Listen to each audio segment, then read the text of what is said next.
Edmond GO bond or NO bond? Hey Edmond residents, on November 5th, we have the option to vote for a GO bond that would increase our property taxes but give us lots of great projects here in our beautiful town of Edmond. Should we vote yes or no? Today, I am going to separate fact from fiction, truth from the lies, and give you the full scoop so you can make an educated decision when you go vote. I'm Natalie Bratton with RE/MAX First. I'm your Oklahoma ambassador. Stick around for more.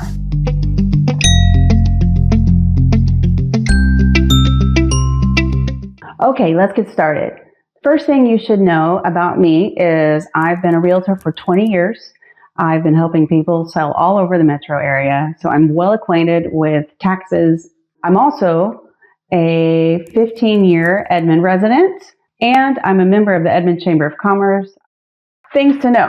There was a committee that was formed, and they had several meetings where they went through and they talked about the different projects that they would like to see done in Edmond.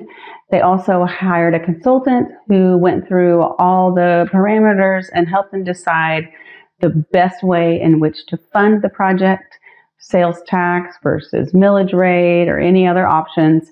And they decided that the millage rate was the way they wanted to go. So here we are with our current GO bond. An important thing to know, if it does pass, there will be an oversight committee that will be in place to check up on the government and make sure they're spending the money in the places they said they are going to. If you aren't sure if the GO bond applies to you or not, then here is the map of Edmond, so you can see if you land in this area. Another way you can know is if you look on the Oklahoma County Assessor website and put in your name or your address and pull up your property. If you look along the line where it has your market value, tax assessment, and then all the way over, it'll say millage rate. And if your millage rate is already 119 or higher, it does not apply to you. If it says 104.25 for the millage rate, then yes, you are in Edmond proper and get to vote on the GO bond. Why is it not adding to the sales tax? If you look at this chart, you will see that in the metro area, we have the lowest sales tax of 8.25%. The reason behind it not being sales tax is because we already are paying a penny sales tax for projects, and when that expires, I'm sure that they will come up with more plans to keep it up there. And then also, it's not a guaranteed amount of money, and you kind of have to wait a while and see how much money is projected to come in before you can get the funding to do the projects. Where if it is through our property taxes, it's pretty much a guarantee, and so they can start projects and get the funding they need quicker. So, property taxes. Let's look at our property taxes in the metro area.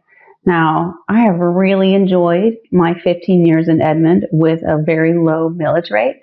Millage rate is the amount that your net assessed value is multiplied by to get your tax rate.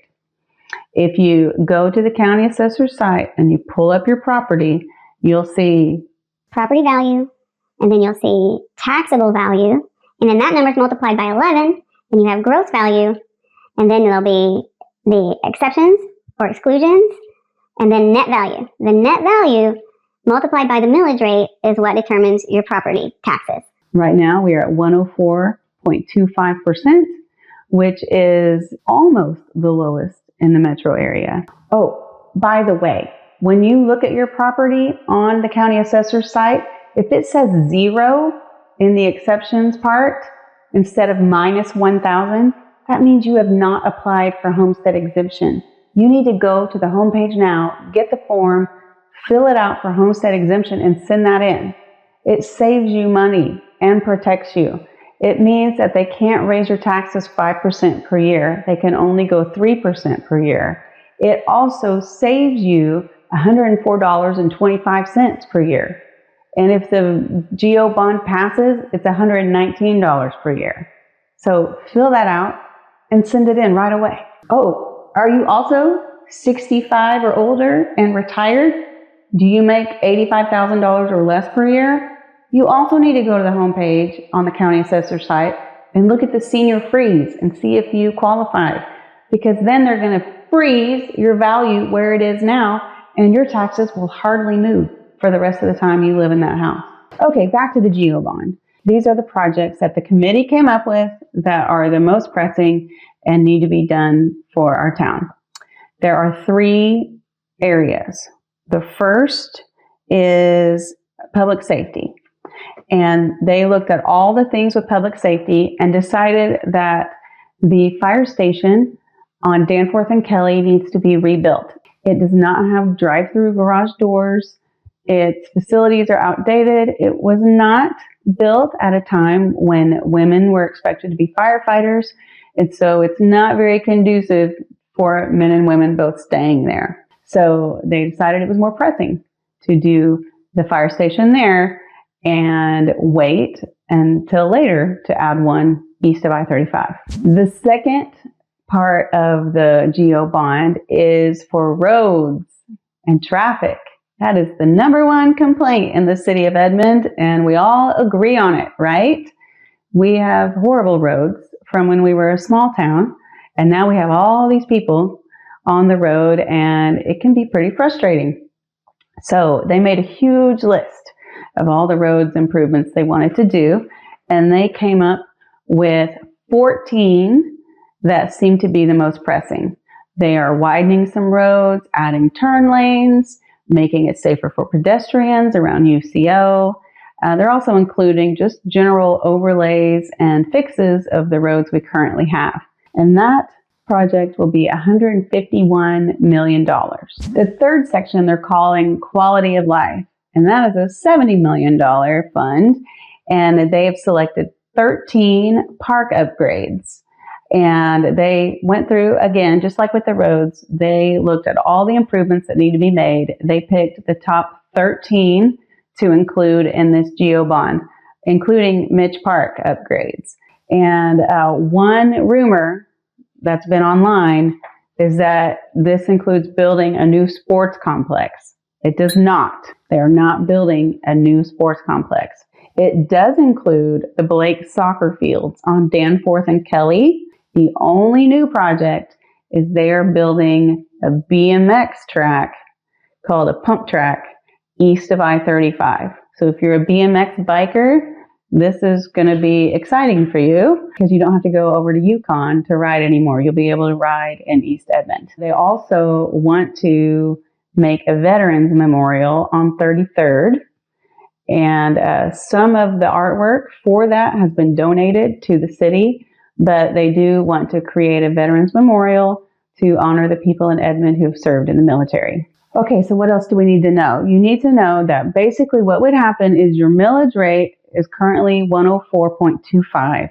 And when this goes into effect, it would jump to 119. That comes out to about a 14.3% increase of your taxes.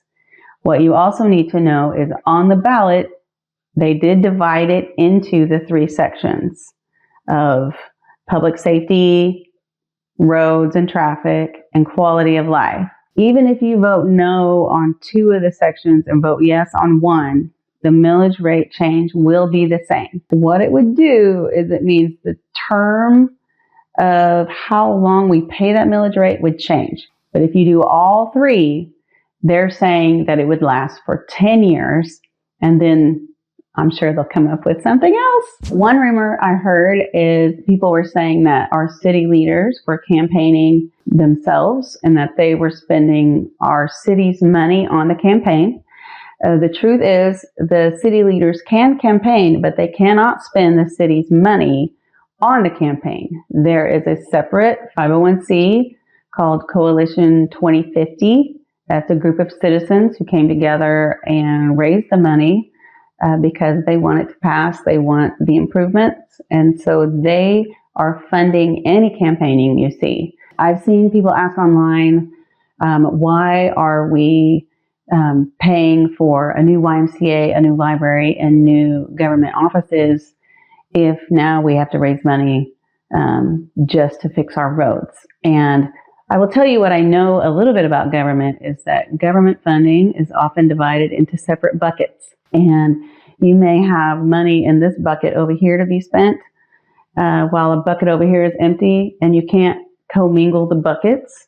And so the library and the YMCA and the new office building for the city leaders comes out of this bucket over here, and this one only. But also $10 million of that $30 million project is coming from the YMCA itself. So Edmond is not footing the entire bill. Some of you may be wondering what I'm voting.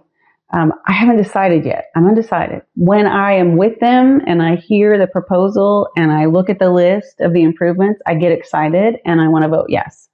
And then when I look at how much my taxes are going to increase and what my monthly payment will be, then I want to vote no. I'm one of those moderate people where I'm like, if they had proposed 5 mills or 7 mills, I'd probably talk myself into voting yes. But because it's 15, that is a heavy lift, as they say themselves. And I don't know that I want to make that heavy of a lift. So that's a scoop, though. So, hey, if you have questions about the GO bond, feel free to put it in the comments. If you have comments about the GO bond, as long as you are kind and respectful, please put it in the comments and let me know what you think. Like I said, I'm still undecided. One day I'm a yes, the next day I'm a no. So let me know your thoughts and your questions. Feel free to put it in there and let's have a respectful conversation. Hey, for all of you considering moving to Edmond or out of Edmond, come back next week and I will have more information on real estate market and sales this coming fall.